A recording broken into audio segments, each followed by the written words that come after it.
الحمد لله رب العالمين وصلى الله وسلم وبارك على نبيه الأمين وعلى آله وصحبه أجمعين. اللہ تعالیٰ کا شکر ہے جس نے ہمارے اوپر بارش نازل فرمائی، اور اللہ تعالیٰ اس کو جو آئندہ بھی بارش آنے والی ہے رحمت کی بارش بنوائے. اور آندھی جو چلتی ہے اس میں بھی ایک ہمیں دعا سکھائی گئی ہے کہ اس کی خیر، اے اللہ اس خیر کا سوال کرتا ہوں، شر سے پناہ مانگتا ہوں. تو آندھی عذاب کی ایک صورت بھی ہو سکتی ہے، ٹھیک ٹھاک تباہی بھی اس سے آپ جانتے ہیں، اس سے بارش سے بھی ہو سکتی ہے. تو بارش شروع ہو تو ہمیں سکھایا گیا اللہم صیبا نافعا. اس طرح آندھی میں بھی دعا سکھائی گئی اللہم انی اسألک اللہم صیبا نافعا، کہ اللہ نفع والی بارش ہو. اور آندھی چلے تو ہمیں سکھائی گئی یہ دعا کہ اللہم انی اسألک خیرہا وخیر ما فیہا وخیر ما ارسلت بہ، کہ اللہ میں اس کی خیر کا، اس میں جو کچھ ہے اس کی خیر کا، اور جس چیز کے ساتھ اس کو بھیجا گیا اس کی خیر کا سوال کرتا ہوں. تو آگے اس کے الٹ ہے کہ واعوذ بک من شرھا وشر ما فیھا وشر ما ارسلت بہ، کہ اللہ اس کے شر سے، اس میں جو کچھ ہے اس کے شر سے، اور جو جس کے ساتھ اس کو بھیجا گیا اس کے شر سے آپ کی پناہ میں آتا. تو اللہ تعالیٰ ہمیں عافیت میں رکھے اور اپنی رحمت سے ہمیں مالا مال فرمائے. محترم بھائی، آج ہم ایک جو جن آیات کے بارے میں بات کریں گے اختصار کے ساتھ، آیات الموارث، وراثت کی جو آیات ہیں جس میں ترکے کے احکام بیان کیے گئے ہیں. قرآن مجید میں 3 آیات ہیں جس میں بیان کیا گیا کہ جو وراثت کی تقسیم ہے وہ کیسے ان کن اصولوں پہ کیسے کی جاتی ہے. 2 آیتیں اس میں سورہ نساء کی ابتدا میں یوصیکم اللہ فی اولادکم، یہ، اور اس سے اگلی آیت وَلَکُمْ نِصْفُ مَا تَرَکَ أَزْوَاجُکم، اور ایک آیت سورہ نساء کی آخری آیت ہے یستفتون قل اللہ یفتیکم فی الکلالہ. تو یہ جو 3 آیات ہیں سورہ نساء کی، ان کو اگر ملائیں اور ساتھ وہ صحیح بخاری کی حدیث جو ابن عباس صلی اللہ علیہ وسلم کی حدیث ہے کہ الحق الفرائض بأہلھا فما بقی فلأولاد الذکر، اس میں ایک قاعدہ بتایا گیا، آگے اس کی تشریح بھی آئے گی. تو ان چیزوں کو ملا کے تقریباً سارے جو وراثت کے قوانین ہیں وہ انہی سے ہی ان میں وہ سمو جاتے ہیں، انہی میں ہی مذکور ہیں. بعض چیزیں جیسے کوئی دادی کی وراثت وہ ان میں نہیں آئی، وہ ایک الگ میں اس کی حدیث ملتی ہے. تو بیشتر چیزیں انہی میں جو 3 آیتیں ہیں اور ساتھ ایک اس حدیث کو ساتھ ملائیں تو ہمیں اس کے مسائل سامنے آ جاتے ہیں. اور اس کی کم از کم جو بنیادی چیزیں ہیں، اساس جو ان چیزوں کی، یعنی جو تقسیم وراثت کی، وہ تو ایک مسلمان، ایک عام مسلمان، یعنی جو کہ ایک متخصص نہیں ہے، عالم دین نہ بھی ہو، وہ جان سکتا ہے. ٹھیک ہے، بعض جو ایسی چیزیں جن میں زیادہ پیچیدگیاں ہیں اس میں تو لازماً رجوع کرنا پڑے گا، لیکن ایک کم از کم بنیادی چیزیں جو واضح چیزیں ہیں ان کو تو ہم جان سکتے ہیں. اس سے پہلے کہ میں ان آیات میں بہت سے اور بھی اسباق رکھیں، یعنی تقسیم وراثت کے علاوہ بھی ان میں اسباق یقیناً رکھے ہوئے ہیں. آیت کا میں جو صیغہ استعمال کیا جاتا ہے جیسے اس کا اختتام ہوتا ہے، لیکن ہم ان پہ زیادہ وقت نہیں لگائیں گے. وقت کی قلت، یعنی وقت ایک اپنے موضوع کو محدود رکھنے کے لیے جو وراثت، تقسیم وراثت کے تعلق سے اس میں چیزیں ہیں اسی پر ہی زیادہ توجہ دیں گے. جو پہلی آیت سورہ نساء کے حوالے سے ہے، 2 آیتیں آگے پیچھے ہیں. اس میں پہلی آیت ہے یوصیکم اللہ فی اولادکم، کہ اللہ تعالیٰ تمہیں وصیت کرتے ہیں تمہارے اولاد کے تعلق سے. انسان کی فطرت ہے کہ اپنی اولاد سے محبت کرتا ہے، لیکن اللہ تعالیٰ ہماری اولاد سے، ہمارے سے زیادہ محبت کرتے ہیں. تبھی اللہ تعالیٰ ہمیں اپنی اولاد کے بارے میں وصیت فرما رہے ہیں کہ تمہارا کام ہے اپنی اولاد کا خیال رکھو. اس میں وراثت کی چیزیں بھی آتی ہیں اور دیگر جیسے یا ایھا الذین آمنوا قوا انفسکم واہلیکم نارا، کہ اپنے آپ کو، اپنے گھر والوں کو آگ سے بچاؤ. تو جو ان کی تربیت، تعلیم و تربیت جو کرنا ہے وہ بھی اس میں آتا ہے کہ اللہ تعالیٰ، تمہیں اللہ نے اولاد دی، اب اس کو تم ویسے چھوڑ نہیں سکتے، ان کا خیال رکھنا تمہاری ذمہ داری ہے. اللہ نے تمہیں اس کی وصیت کی. دیکھیں انسان باوجود اس کے خود محبت کرتا ہے، اللہ تعالیٰ اس کو حکم دے رہے ہیں کہ اللہ کی وصیت ہے تمہیں تمہاری اولاد کے بارے میں. اللہ تعالیٰ ہمارے سے زیادہ ہماری اولاد سے محبت کرتے ہیں. تو اس کے آگے جو للذکر مثل حظ الانثیین، اس سے پہلے کہ ہم تفصیل میں جائیں یہ جو 3 آیتیں ہیں اس میں جو پہلی آیت ہے اس میں جو اولاد اور ماں باپ ان کے حصے بیان کیے گئے. پہلی آیت میں پہلے اولاد کا حصہ ہے، اس کے بعد ماں باپ کا حصہ ہے. دوسری آیت میں میاں بیوی کے بیان کیے گئے، پہلے اس میں شوہر کا حصہ ہے، پھر بیوی کا حصہ بیان کیا گیا، اور پھر جو کلالہ ہو اس کے جو ماں کی طرف سے جو اس کے بہن بھائی ہوتے ہیں ان کا حصہ بیان کیا گیا. یہ ان 2 آیتوں میں یہ حصے ہیں. اور جو سورہ نساء کی آخری آیت ہے اس میں کلالہ کی تفصیل ہے، جو کہ یعنی سگے بھائی بہن جس کے ہوں اور ماں باپ، آگے جیسے تفصیل آئے گی اس کا کلالہ کا جو تفصیلات مزید وہ اس میں بیان کی گئی.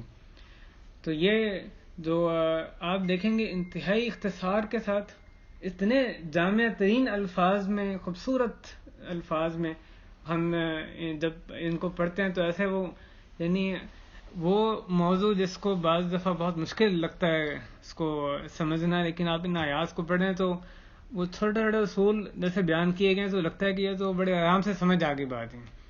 اس طرح مشکل بہت اچھے انداز میں ہے. اللہ تعالیٰ بہترین ومن احسن من سب سے بہترین یقین اللہ ہی کا کلام ہے جو انداز ہے احکم الحاکمین کا. بھائی اس میں جو آپ حصے دیکھیں گے نا وہ 2 طرح کے حصے ہیں، 2 ہی طرح کے صرف حصے ہیں.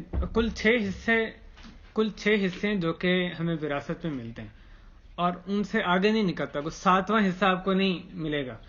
ایک حصہ ہے آدھا، اس سے آدھا، یہ 3 حصے ہیں. یعنی آدھا اور پھر اس سے آدھا جو کوارٹر، اس سے آدھا 8واں حصہ. یہ ایک سلسلہ ہے تو میں کئی ملتا ہے کہ اپنے اپنے کون اس کے کس کو کتنا ملے گا، لیکن یہ 3 حصے. دوسرا جو چین ہے یا سلسلہ ہے وہ ہے 2/3، اس سے آدھا 1/3، اس سے آدھا 6واں حصہ. تو یہ کل 6 حصے ہو گئے، 6 طرح کے حصے ہو گئے، یعنی 6% ہو گئی یا جو بھی ریشو ہو گئی. تو یہ صرف 6 ہی ہمیں ملتے ہیں، اس کے علاوہ کوئی آپ کو حصہ کوئی اور نہیں ملے گا. کسی کو مثلا 8واں حصہ ملنا ہے، 7واں ملنا ہے، ایسا کچھ نہیں ملے گا. انہی 6 میں سے آدھا، اس سے آدھا، یا 2/3 اس سے آدھا اور اس سے آدھا. بس یہ 6 حصے ہیں جس کا بھی حصہ بیان کیا جائے گا اس میں انہی 6 میں سے اس کو ایک جو حصہ ہے وہ اس کے حصے آئے گا، اس کو لگے گا ورثہ میں. پہلی آیت میں اللہ تعالیٰ نے فرمایا، پہلے اس کی ابتدا یوصیکم اللہ فی اولادکم، اللہ تعالیٰ تمہیں وصیت کرتے ہیں تمہاری اولاد کے بارے میں. آگے جو اولاد کے حصے بیان کیے، للذکر مثل حظ الانثیین فإن كن نساء فوق 2 فلهن ثلثا ما ترك وإن كانت واحدة فلها النصف. بس یہاں تک ختم. یہ اولاد کے سارے حصے اس میں بیان کر دیے گئے.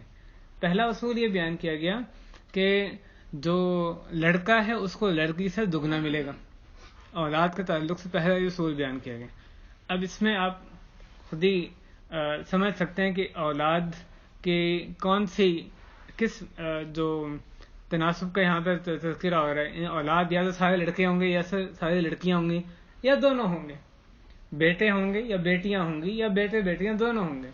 تو یہاں پر کس کا تذکرہ کیا جا رہا ہے؟ بیٹے بیٹیاں جب دونوں ہوں اس کا یہاں پر جو اس اصول میں بیان کیا جا رہا ہے، ذکری مثل حظ الانثیین، کہ بیٹے کو بیٹی سے دگنا ملے گا. لہذا جب وراثت میں ایک آدمی فوت ہو اور اس کے بیٹے بیٹیاں دونوں ہوں تو جو بیٹا ہے اس کو بیٹی سے دگنا ملے گا. اور یہاں یہ بھی غور کریں کہ اس میں حصہ نہیں بتایا گیا کہ کتنا ملے گا. اس کو کل جائیداد کا 8واں حصہ ملے گا، چوتھا ملے گا، کتنا یہ نہیں بتایا گیا.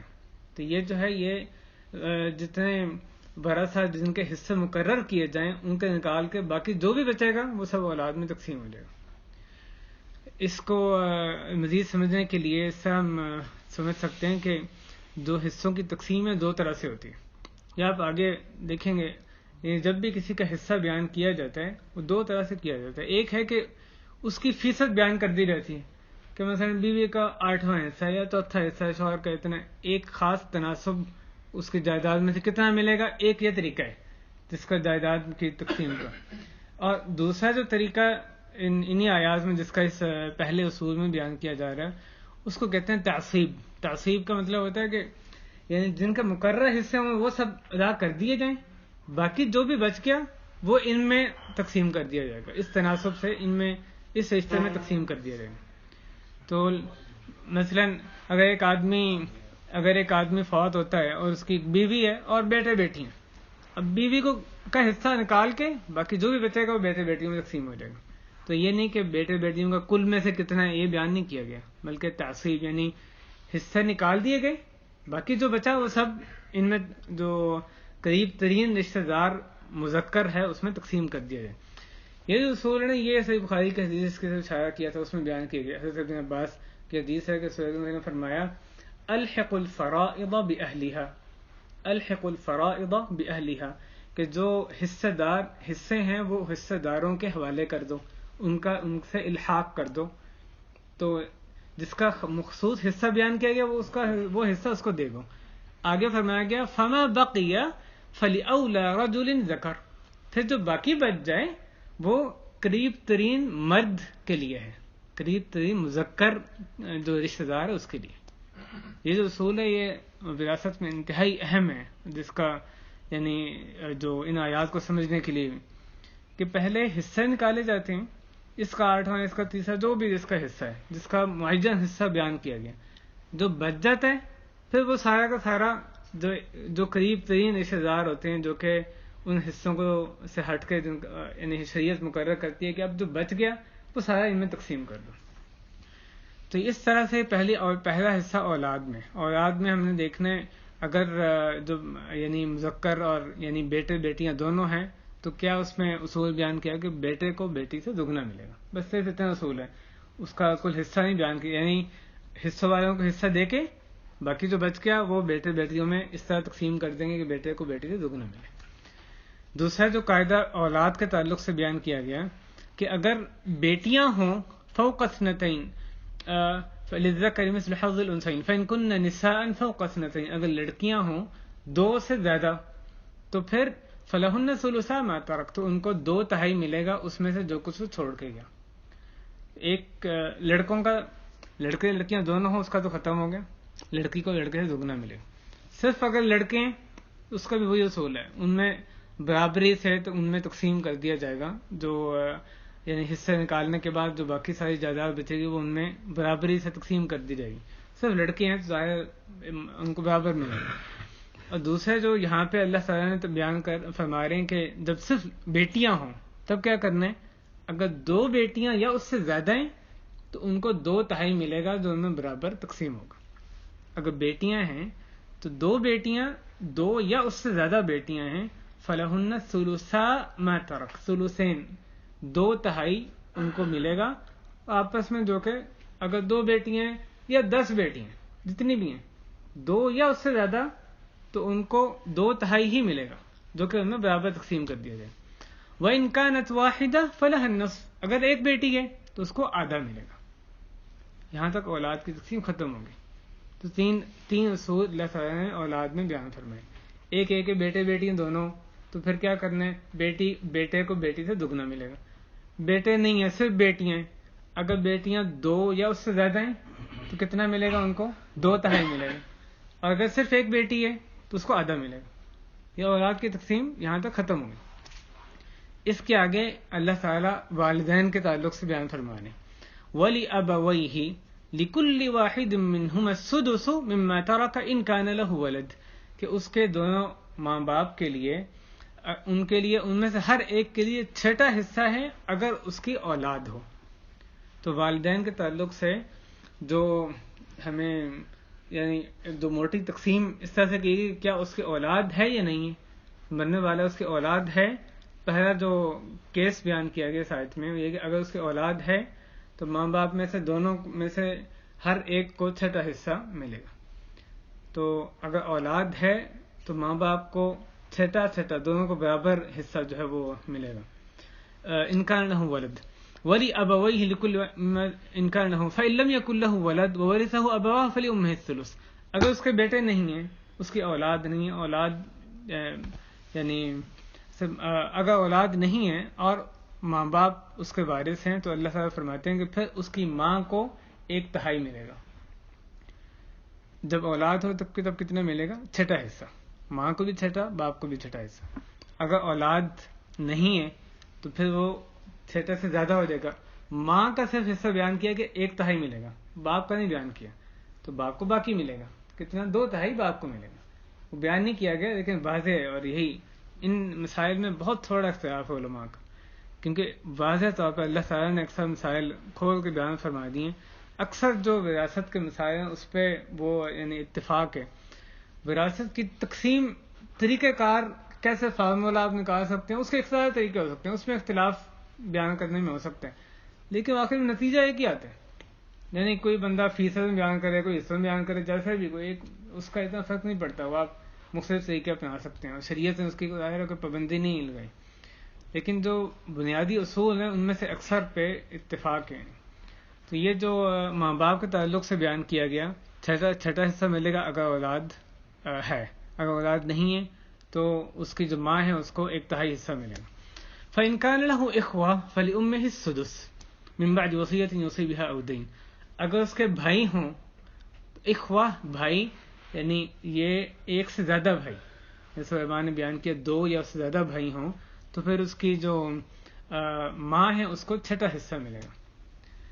تو آپ غور کریں، اگر کل 3 سینیریو اس میں بن گئے. ماں باپ کے تعلق سے 3 یعنی طرح کی ان میں تناسب ہو سکتا ہے، 3 حصے ہو سکتے ہیں.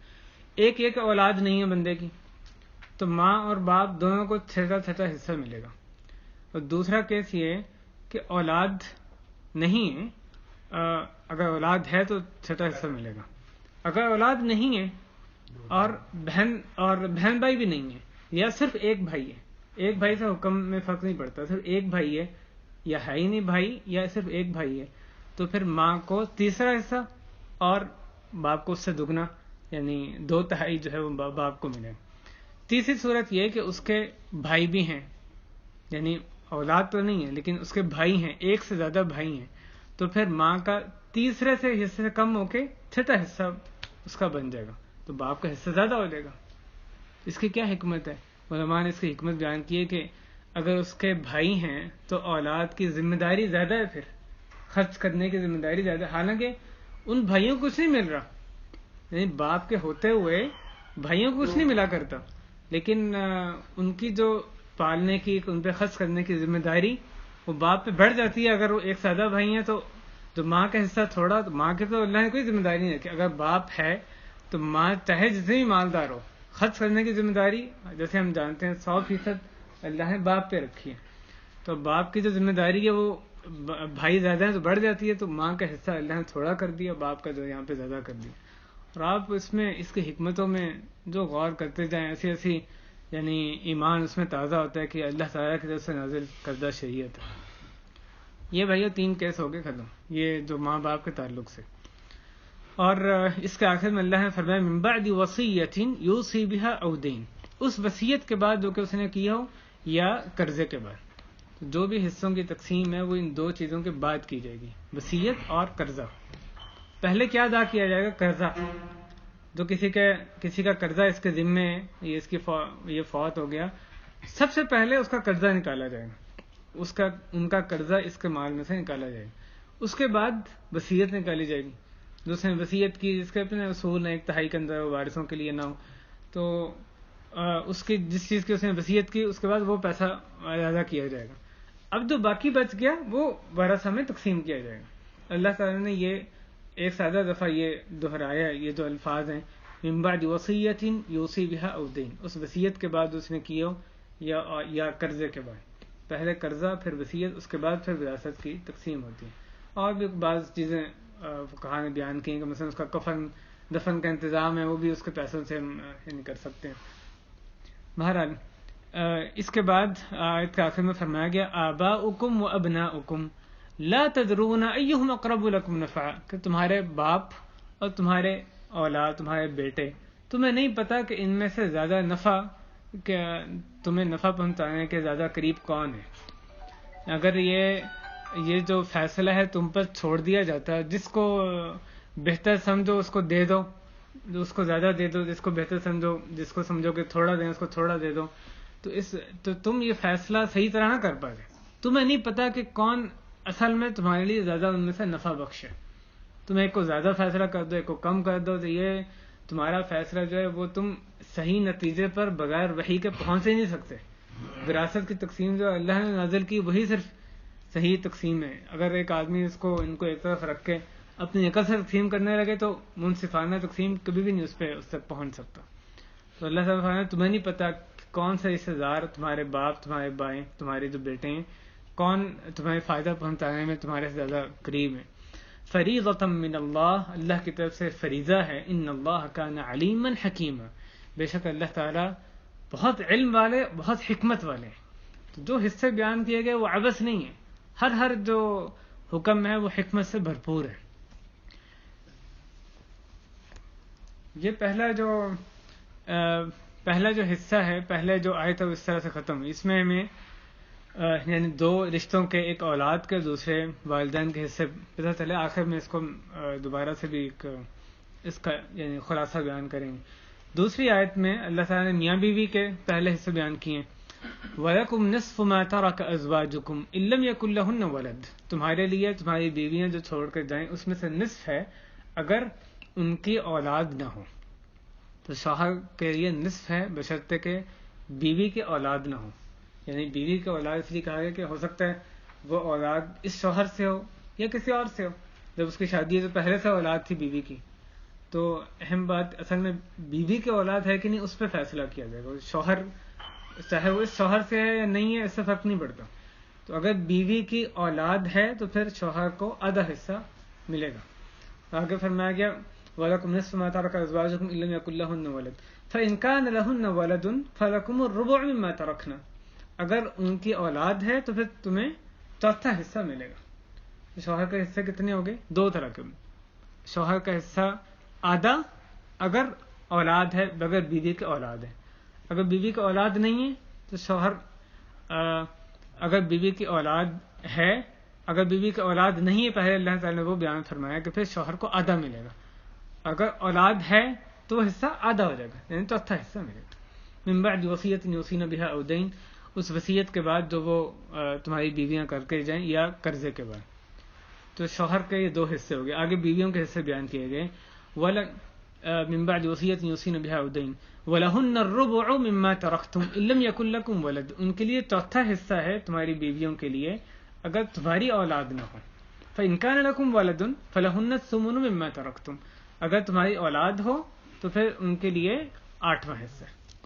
تو بیوی کا شوہر سے بالکل آدھا رکھا گیا ہے. اگر اولاد ہے اس صورت میں شوہر کا چوتھا حصہ ہے اور بیوی کا آٹھواں حصہ ہے. اگر اولاد نہیں ہے تو شوہر کا جو ہے وہ آدھا حصہ ہوتا ہے اور جو بیوی کا یعنی چوتھا حصہ ہوتا ہے. تو دونوں کا آدھا رکھا گیا کہ اولاد ہونے کی صورت میں وہ حصہ ان کا بالکل آدھا ہو جاتا ہے.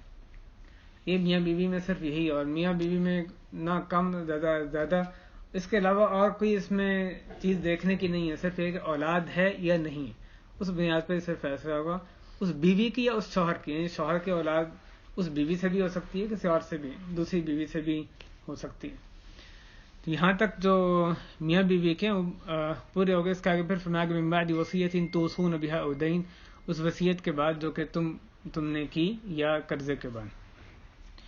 من بعد وصیۃ توصون بہا او دین ولہن،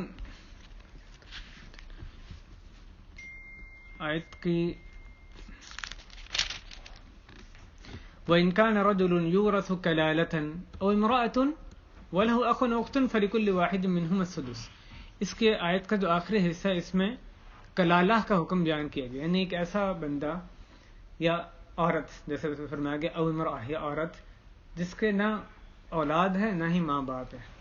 جب اس کے فوت ہوتا ہے تو اس وقت نہ اولاد ہے نہ ہی ماں باپ ہے، تو یہ کلالہ اس کو کہا جاتا ہے. اب اس تعلق سے دو آیتوں میں اس کا حکم بیان کیا گیا. سورہ نساء کی جو شروع کی آیات ہیں اس میں جو بیان کیا گیا وہ اب اس کے صرف بہن بھائی ہیں، تو اس کے بہن بھائیوں کو کیسے وراثت تقسیم ہوگی. اس میں اس آیت میں جو بیان کیا گیا ان بہن بھائیوں کا تذکرہ جو صرف ماں کی نسبت سے ہوں، جن میں یعنی ماں مشترک ہے، جس کو بعض دفعہ وہ اخیافی بہن بھائی بھی کہتے ہیں. تو اور دوسری جو سورہ نساء کی آخری آیت ہے اس میں دوسرے بہن بھائیوں کا تذکرہ جو کہ ماں باپ دونوں یا صرف باپ کے تعلق سے ہیں. تو اگر صرف ماں کے تعلق سے بہن بھائی ہیں تب کیا حکم ہے؟ یورث کلالۃ او امرأۃ وله اخ او اخت فلکل واحد منہم السدس، اس کا ایک بھائی یا ایک بہن ہے تو ان میں سے ہر ایک کو چھٹا حصہ ملے گا. تو یہ پہلا کلالہ کا حکم، اس میں دو بڑی تقسیم یعنی کی گئی. کلالہ کس کو کہتے ہیں؟ جس کے اصول فروع نہیں ہے، جس کے اولاد بھی نہیں ہے اور ماں باپ بھی نہیں. اولاد میں بیٹا بھی آتا ہے، اور بیٹے کا بیٹا یا بیٹے کی بیٹی، وہ بھی یعنی اندر براہ راست بیٹا، اگر بیٹا فوت ہو گیا ہے لیکن بیٹے کا بیٹا ہے، پوتا ہے، تو بھی اولاد میں ہی اس کے شامل ہوتے ہیں. اگر بیٹا نہ ہو تو پوتے کو بھی وراثت جاتی ہے.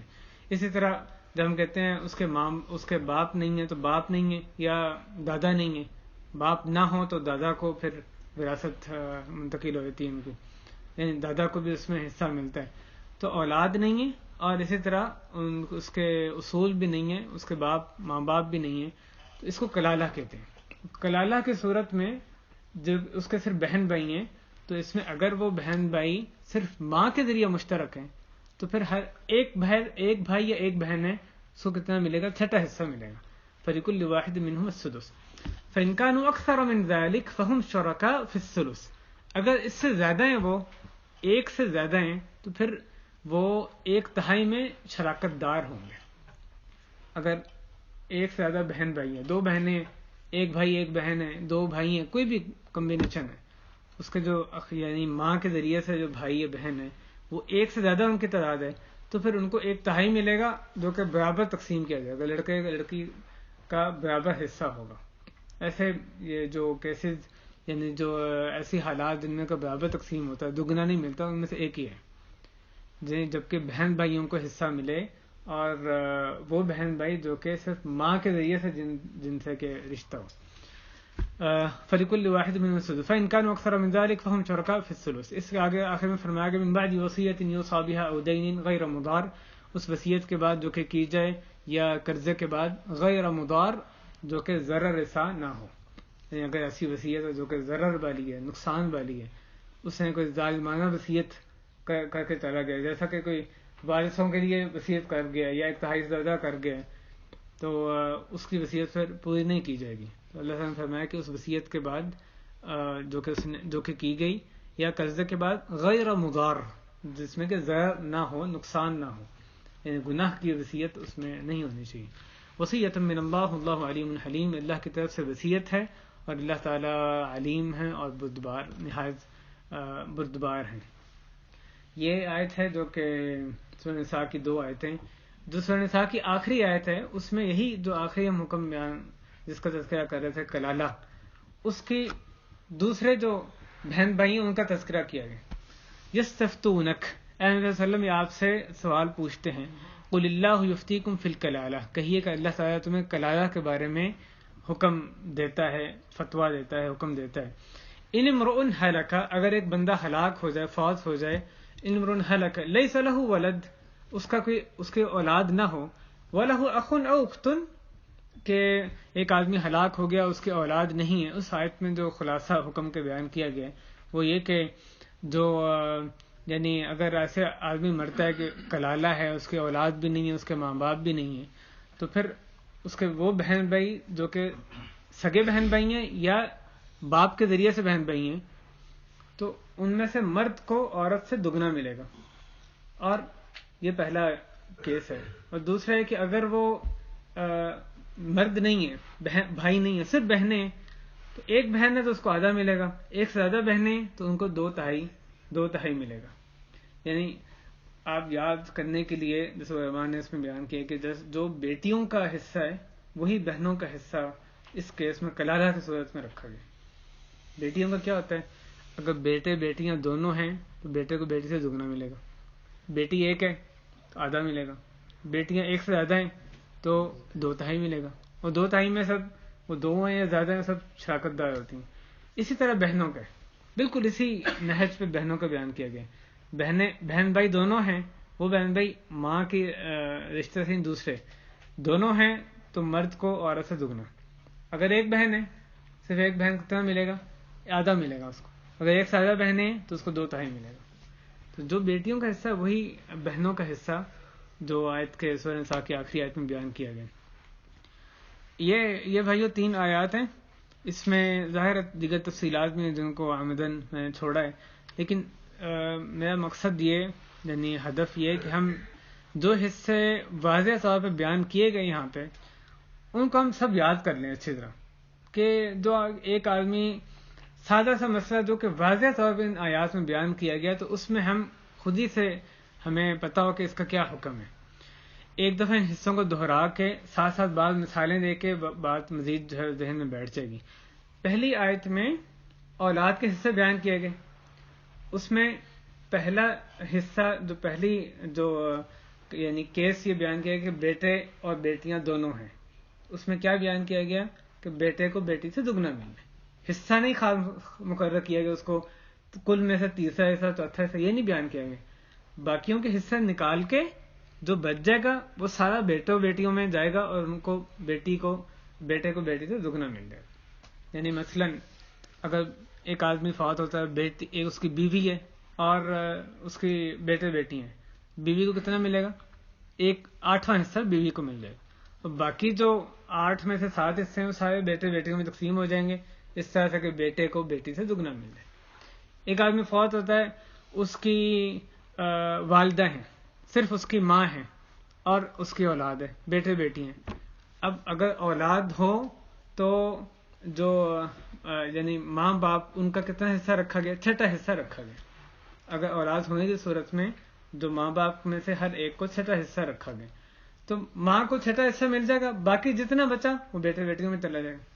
تو میں بیان کرنے کا مقصد یہ اللہ کرے میں صحیح بیان کر سکوں کہ ان بیٹے بیٹیوں کا حصہ کل وراثت میں سے مقرر نہیں ہے، باقی سب حصے نکالیں گے، جو بچ جائے گا وہ سب ان میں تقسیم کر دیں گے۔ بیوی کا حصہ ہے تو وہ نکالیں گے، ہو سکتا ہے بیوی بھی ہے ماں بھی ہے تو ان دونوں کے حصے نکال دیں گے، وہ حصے جو مقرر کیے گئے ہیں ان سب کو نکال کے تو باقی جو بچ گیا وہ اس آدمی کے بیٹے بیٹیاں ان میں تقسیم ہو جائے گا۔ تو یہ پہلا کیس۔ اسی طرح اگر صرف بیٹے ہیں، بیٹیاں نہیں ہیں، یا صرف بیٹے ہیں، تب بھی ان کا یہی حکم ہے، یعنی اس سے بھی وہ بھی اسی طرح ہی وارث بنتے ہیں، ان کا خاص حصہ نہیں ہوتا، وہ باقی حصہ نکال کر جو بچہ بیٹوں میں چلا جاتا ہے اور ان میں برابر تقسیم کر دیا جاتا ہے۔ اگر یہ تو ہوگی بات بیٹے بیٹیاں یا بیٹوں کی۔ اگر صرف بیٹی ہیں تب اگر ایک بیٹی ہے تو کتنا ملے گا؟ آدھا ملے گا۔ اب یہاں پر دیکھیں یہ حصہ مقرر کر دیا گیا نا، یعنی اب اگر اس کی ماں ہے یا بیوی ہے جو بھی آئے، لیکن جب اگر بیٹے نہیں ہیں تو پھر یہ نہیں کہا گیا کہ باقی جو بچے کو تقسیم کرو، اس کا حصہ مقرر ہے۔ بیٹیوں کی صورت میں حصہ بالکل ڈیفائن کر دیا گیا، اس کو آدھا ملے گا۔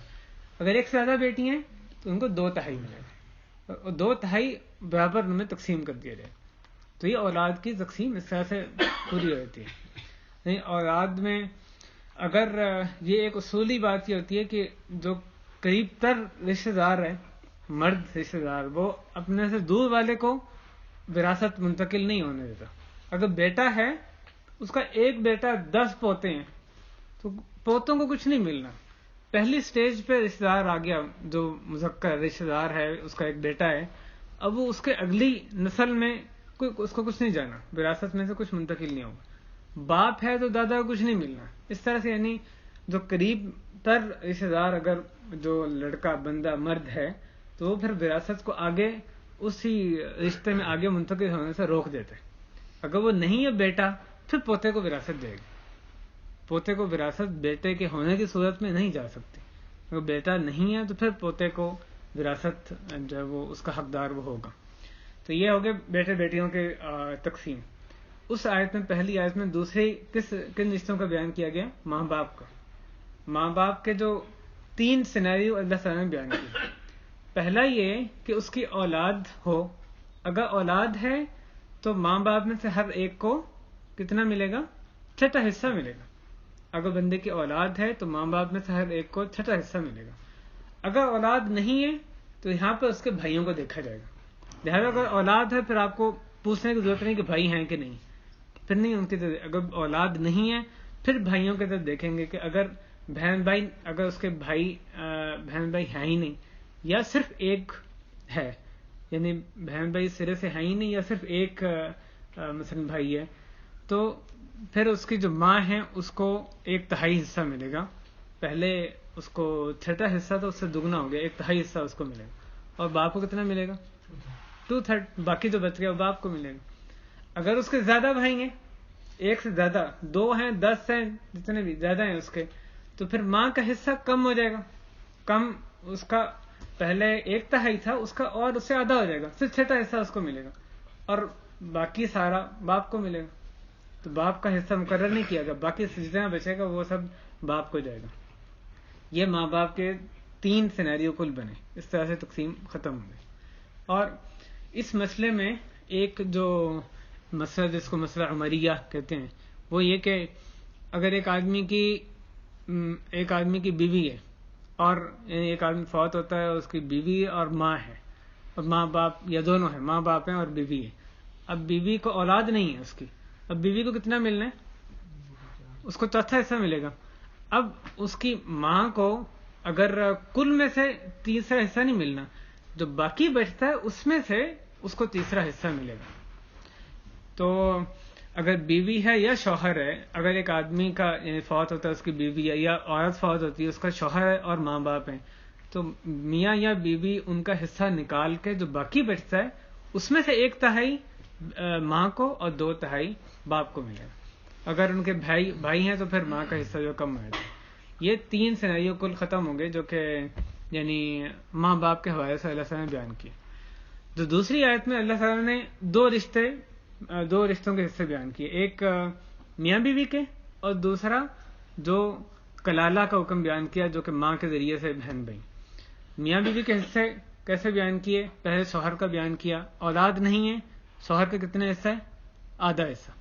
اولاد ہے تو اس سے آدھا ہو جائے گا، 1/4 حصہ. اور بیوی کے حصے، اگر اولاد نہیں ہے تو بیوی کا حصہ 1/4، اور اگر اولاد ہے تو اس کا حصہ 8واں ہو جائے گا. یہ میاں بیوی ختم ہو گئے. اور دوسرے جو یہ میاں بیوی کے یعنی جو حصے ثابت رہتے ہیں، اسی طرح ہی آگے پیچھے ظاہر ہے کرنے کی اس میں گنجائش نہیں ہوتی. آخری جو حکم، جو رشتہ اس میں بیان کیا گیا سورہ نساء کی ان آیات میں، دوسری آیت کے آخر میں، وہ کلالہ کا حکم ہے. کلالہ کا حکم 2 آیتوں میں مل کے کل میں پورا ہوتا ہے. اس آیت میں جو بیان کیا گیا ان بہن بھائیوں کا جو کہ ماں کے ذریعے سے بہن بھائی. تو اگر ایک آدمی مرتا ہے، اس کی اولاد بھی نہیں اور ماں باپ بھی نہیں ہے فوت ہونے کے وقت، تو پھر اس کے بہن بھائی ہیں، تو بہن بھائیوں کو کیسے حصہ تقسیم ہوگا؟ اگر وہ ماں کے ذریعے سے صرف بہن بھائی ہیں تو پھر ان میں دیکھا جائے گا کہ اگر صرف ایک بہن ہے یا ایک بھائی ہے، تو پھر اس کو اللہ تعالیٰ نے بیان فرمایا کہ اس کو آدھا ملے گا، اور اس کو 6 حصہ ملے گا. اگر ایک بہن یا ایک بھائی ہے اس کو 6 حصہ ملے گا. اور ایک سے زیادہ ہیں تو ان کو پھر 2/3 ملے گا، اور اس میں 2/3 نہیں، ان کو 1/3 ملے گا. یعنی 6 سے دگنا ہے، تو 6 حصہ اگر ایک ہے، اور اگر زیادہ ہے تو اس کو 1/3 ملے گا، جس میں کہ فہم شرکاء فی الثلث، جس میں سب کے سب شریک ہو جائیں گے. یہ تو ہو گیا ماں کے ذریعے سے بہن بھائی ہیں. دوسرا جو سورہ نساء کی آخری آیت میں کلالہ کا حکم، اس میں دوسرے قسم کے بہن بھائی ہیں، سگے بہن بھائی یا جو باپ کے ذریعے سے بہن بھائی ہیں. ان کا کیا حکم ہے کہ ایک آدمی جس کے اصول فروع نہیں ہے، اولاد نہیں ہے، اور یہ اس لیے ضروری ہے اگر اولاد ہو، اس کا بیٹا ہے، پھر تو بہن بھائیوں کو کچھ نہیں جاتا. باپ ہے تب بھی بہن بھائیوں کو نہیں جاتا. تو اسی صورت میں ان کو جاتا ہے کہ اس کے بیٹا بھی نہیں ہے، باپ بھی نہیں ہے، اور بہن بھائی ہیں. اور بہن بھائیوں کو اس صورت میں اگر تو بہن بھائی دونوں ہیں، یہ وہی حکم ہے جو کہ بیٹے بیٹیوں کا بھی، جو ان کا اصول تھا وہی یہاں پر حصے بیان کیے گئے. اگر یعنی بھائی بہن دونوں ہیں تو بھائی کو بہن سے دگنا مل جائے گا. اگر ایک بہن ہے تو آدھا ملے گا. اگر ایک سے آدھا بہنیں تو ان کو 2/3 ملے گا، جس میں وہ ساری شراکت دار ہوں گے. یہ بھائی بعض یعنی چیزیں، آسان چیزیں پیچیدہ قسم کی تھیں، جو کہ یعنی ہیں آسان، تھوڑے سے وہ دہرانے سے ایسے اتنے مشکل نہیں ہے کہ ہمیں یاد ہی نہ ہو سکیں. اور آسان ترین جو مسئلہ ہے اس میں بھی ہمیں کسی کی طرف رجوع کرنا پڑے. علماء سے رجوع ضرور کرنا چاہیے، اس میں کوئی شک نہیں، یعنی اس کی اہمیت سے انکار نہیں ہے. لیکن یہ کہ جو واضح اصول ہیں اس میں تو ہمیں خود سے سمجھ آنے چاہیے نا. اس میں جو نصاً جو چیزیں بیان کر دی گئی ہیں جو قرآن مجید میں، اس کو تو ہم خود سے بیان کر سکتے ہیں. اس میں ان آیات کی تفسیر میں بعض آگے بھی تفصیلات بھی ہیں، وہ بھی متفق علیہ بعض مسائل ہیں جن کو میں نے بیان کرنا یہاں پہ چھوڑ دیا ہے. اسی پر اکتفا کرتے ہیں. اللہ تعالی ہمیں وراثت کا علم کوشش کریں حاصل کرنے کی. کم از کم اس کی جو یعنی بنیادیں ہیں وہ ضرور حاصل کریں. اس میں ایسا مشکل نہیں ہے, 3 گھنٹے لگا کے اس کو آرام سے آپ یاد کر سکتے ہیں. باقی تفصیلات کو ایسی پیچیدگیاں علماء کے ساتھ رجوع کریں, لیکن کم از کم بنیادیں وہ ہمیں ضرور پتہ لگ جائیں جو کہ واضح طور پہ ان آیات میں اور جو ایک حدیث ہے اس میں آ رہے ہیں. ایک جی جی کچھ لوگ اپنی زندگی میں اپنا حق مہر جو ہے بیویوں کو ادا نہیں کرتے, اور اگر وہ جو کہ کرنا چاہیے, جنہوں نے نہیں کیا اسے چاہیے ادا کریں, اور نہیں تو وہ جو ان کی وراثت تقسیم ہے وہ پھر قرض کی مانند ہے کہ جیسے قرض ادا کرنا ہے ایسے اس کا حق مہر بھی اس کی وراثت سے ادا ہوگا. لیکن بہتر یہی ہے کہ وہ حق مہر اپنی زندگی میں خود وہ ادا کریں. دوسرا یہ ہے کہ کبھی وراثت جو تقسیم ہوتی ہے تو گھروں میں سے اچھا اس کے تو پیسے 100 روپے ہیں, صرف اس کا کیا تقسیم کرنا ہے, 100 روپے ہیں یا 100 ملین ہے, 1 روپیہ ہے تب بھی اس کی تقسیم ویسے ہی ہوگی جیسے 100 ملین کی تقسیم ہوگی. اس لیے چھوٹے یا بڑا حصہ جو ہے اس سے تقسیم جو ہے نا وہ ساکت نہیں ہوتی. تو کئی دفعہ ہوتا ہے کہ چھوٹی سی رقم ہے, چلے میں نے اس کو, حالانکہ وہ جو لوگ تقسیم کر رہے ہیں وہ صدقہ بھی نہیں کر سکتے کیونکہ تمام شرکا کا اس میں حصہ ہے. وہ اسی مطابق کریں, جب ادا کر دیا جائے اس کے بعد وہ اپنے حصے کو, اب مجھے میرا حصہ مل گیا پھر میں اسے صدقہ کروں, واپس کروں, بہن کو دوں, بیٹی کو دوں, جو مرضی کروں. لیکن اس کے بعد یہ نہیں کہ اچھا ہی آپ نے لینا ہے کہ ٹرسٹ بنا دیں یا فلاں یہ کام کرنے دیا ہی نہیں, تو پہلے ہی وہ ایک سوشل پریشر کریٹ ہوتا ہے جس سے کہ وراثت تقسیم ہی نہیں ہوتی. لہٰذا یہ بھی حدیث ہے کہ قیامت کے قریب جو احکام اٹھا لیے جائیں گے, سب سے پہلے وراثت کے احکام ہے کہ لوگ نہیں تقسیم کریں گے. پاکستان میں تو بہت جگہوں پہ مختلف ہیلے بہانے سے ویسا ہو رہا ہے. اللہ تعالیٰ ہمیں حکم پہ عمل کرنے کی توفیق دے. اگر ایک بیوی اکیلی ہے اور خاوند فوت ہو گیا ہو تو اس کی جو جائیداد ہے وہ کیسے تقسیم؟ خاوند فوت ہو گئے تو جب بیوی فوت ہوتی ہے اس کے کون سے رشتہ دار باقی ہیں پھر؟ اس کی بیوی فوت ہونے کا کیا ہے تو وہ کیسے تقسیم ہوگی؟ اولاد نہیں ہے اس کی, اولاد ہے پھر اسی طرح ہوگی جیسے جی اگر اس کے شوہر نہیں ہے تو اولاد ہے, جیسے بیان کیا کہ اگر لڑکے لڑکیاں دونوں ہیں تو یعنی ماں باپ ہیں کہ نہیں ہے اس کے, نہیں ہے آپ شاید جو بیان کرنا چاہ رہے ہیں. اگر ماں باپ ہیں تو ان کو بھی ان کا حصہ ملے گا. باقی بیوی کے ماں باپ بہن بھائی بھی ہیں, نہیں بہن بھائیوں کو تو نہیں جائے گا. اگر ماں باپ, اگر ایک عورت فوت ہوتی ہے, شوہر نہیں ہے, ماں باپ ہیں, اولاد ہے, اولاد میں بیٹے بیٹیاں دونوں ہیں, تو ماں باپ کو ان کا حصہ ملے گا, چھوٹا چھوٹا حصہ ماں باپ کو ملے گا, اور جو باقی سارا جو ہے وہ بیٹے بیٹی میں تقسیم ہو جائے گا. اگر اولاد میں صرف ایک بیٹی ہے تو اس کو آدھا ملے گا, اگر صرف 2 بیٹیاں ہیں یا اس سے زیادہ تو ان کو 2 ملے گا. تو جی وہی رول ہے. ایسی صورت میں اگر صرف بیٹیاں ہیں بیٹے نہیں ہیں تو پھر اس صورت میں ہوتا ہے کہ ماں باپ ہیں اور فرض کریں 2 بیٹیاں, اب ان 2 بیٹیوں کو 2 مل گیا, 2 یا زیادہ اس سے بیٹیاں, باقی جو بچ گیا تقسیم ماں باپ کا چھوٹا سا حصہ نکالنے کے بعد اور بیٹیوں کو 2 دینے کے بعد جو باقی بچ گیا وہ پھر قریب ترین جو مذکر رشتہ دار جو کہ اس صورت میں باپ ہے وہ باقی اس کو ایک تو اپنا حصے کے طور پر ملا, لیکن دوسرا جب حصے سارے تقسیم ہو جائیں تو پھر فَلْيَأْوْلَى رَجُلٍ ذَكَرَ جو قریب ترین مرد ہے اس کو مل جاتا ہے. تو اس صورت میں اس کیس میں اس کا باپ ہے, اس کو 2 طرح سے یہاں پر حصہ مل جائے گا. لیکن اس کو تعصیب کا 2 طرح مل سکتا ہے اس طرح وراثت میں, ایسے اس کو شیئر بھی مل گیا دوسرے طریقے سے. جی بالکل, ایسے تو کئی مثالیں اس طرح ہوتا ہے. یعنی باپ کی یہ اس کی صحیح مثال ہے, اس کو ایک ملے گا, اس کی اولاد ہے, اللہ نے حکم بیان کیا کہ اس کو چھوٹا حصہ ملے گا یعنی ماں باپ کو.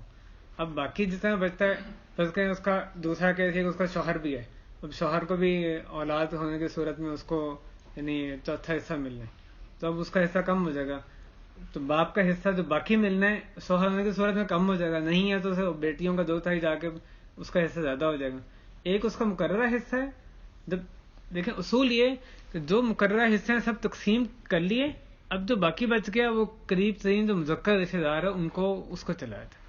تو اس یعنی ہو سکتا ہے کہ اس کو ایک ہی بندے کو حصے سے مل رہا ہے اور دوبارہ سے اس کو تعصیباً یعنی جو باقی بچا ہوا ہے وہ بھی اس کی طرف لٹا دیا جاتا ہے. یہ جو کس کو قریب ترین کون سا رشتہ دار ہے یہ بھی اصول واضح کر دیا گیا. سب سے پہلے اولاد آتی ہے, پھر ماں باپ, پھر باپ آتا ہے, یعنی اس کے بعد پھر اپنے بھائی آتے ہیں، ان کی اولاد ہے، اس کے بعد چچا آتے ہیں، ان کی اولاد ہے. تو یہ 4 سٹیجز ہیں وہ شریعت نے واضح کر دی ہیں کہ اگر بیٹا ہے تو پھر باقی جو بچ گیا سارا کس کو ملے گا؟ بیٹا ہے تو پھر باپ کو نہیں، باقی حصہ جو مقررہ نہیں ہے وہ اس کو نہیں ملے گا. اگر باپ ہے تو پھر بھائی کو نہیں ملے گا، بھائی ہے تو وہ ابو کے بھائی کو، چچا کو نہیں ملے گا. جو قریب ترین رشتے دار ہے مذکر، اس کو اس تک جائیداد جو باقی ساری اس کو چلی جائے گی. پاکستان میں مونس کو تو دیتے ہی نہیں. جی ہاں جی، پاکستان میں مونس کو تو دیتے ہی نہیں. بیٹیوں پہ بہنوں پہ تو بہت ظلم ہوتا ہے، اللہ تعالیٰ سب بچا کے رکھیں. اسپیشلی بہنوں کو تو بالکل. آخر میں بھائی یہ جو رات آنے والی ہے 15 شعبان کی، اس حوالے سے بہت سی باتیں آج کل ہو رہی ہیں تقریروں میں بھی. صحافی بعض دفعہ تو اس میں ایسا کچھ لکھتے ہیں اور وہ علماء کے خلاف زبان دراز کرتے ہیں، کیونکہ ان کی فیلڈ نہیں ہوتی. ایک صحافی ہے، ٹھیک ہے، وہ صحافت میں کام کرے، علماء جو کہ صحیح شریعت کو جاننے والے ہیں اس کے خلاف یعنی مذاق اڑایا جا رہا ہوتا ہے بعض اوقات. تو جس کا جو شعبہ ہے ایسا اسی کو ہی اس میں بات کرنی چاہیے ہوتی ہے. صحافی کو اپنے شعبے میں آنا چاہیے، علماء کا کام. بہرحال اس حوالے سے مختصر سے ایک جو بات کا خلاصہ ہے 15 شعبان کی رات کے حوالے سے. پہلی بات یہ کہ سورہ دخان کے شروع میں جو لیلہ مبارکہ کا ذکر آیا ہے وہ یہ رات قطعاً نہیں، وہ شب قدر ہے جو کہ رمضان میں، کیونکہ اللہ تعالیٰ نے فرمایا کہ اس میں یہ وہ رات لیلہ مبارکہ وہ جس میں قرآن سے نازل کیا. اس میں یہ بہت سے مفسرین نے صراحت بیان کیا کہ یہ ایک غلط فہمی ہے، اس کو آپ یہ رات کہہ نہیں سکتے، کیونکہ کہا گیا قرآن نازل کی ہے. اللہ نے خود ہی بتا دیا سورہ قدر، سورہ بقرہ میں شہر رمضان الذی انزل فیہ القرآن، قرآن تو رمضان میں نازل ہوا ہے. یہ لیکن بات پھیلائی جاتی ہے سورہ دخان میں لیلہ مبارکہ و نصف شعبان کی رات کا ذکر آیا ہے، تو یہ بات صحیح نہیں. دوسری بات یہ کہ جو ایک حدیث مشہور ہے کہ اس رات میں، ترمذی کی حدیث ہے کہ اس رات میں نبی اللہ تعالیٰ بنو کلب کی بکریوں کے بالوں سے بھی زیادہ لوگوں کی مغفرت فرما دیتے ہیں. تو یہ جو حدیث ہے امام ترمذی نے خود ہی اس حدیث کو بیان کرنے کے بعد لکھا ہے کہ یہ حدیث انہوں نے اپنے استاد امام بخاری کے اس کے حوالے سے نقل کیا ہے کہ حدیث ثابت شدہ نہیں ہے. اس حدیث کے مختلف انہوں نے 3 اس کے ضعف کے جو یعنی چیزیں اس میں بیان کی. تو یہ حدیث ثابت شدہ نہیں ہے کہ بنو کلب کی بکریوں سے زیادہ، اس میں ایک طویل حدیث ہے، اس میں آخر میں یہ آ رہا ہے. تیسری بات یہ کہ جو حدیث علی رضی اللہ عنہ کی طرف منسوب ہے جس میں یہ آتا ہے کہ ابن ماجہ کی حدیث ہے کہ جب نصف شعبان آئے تو اس کی رات کو قیام کرو اور اس کے دن میں روزہ رکھو.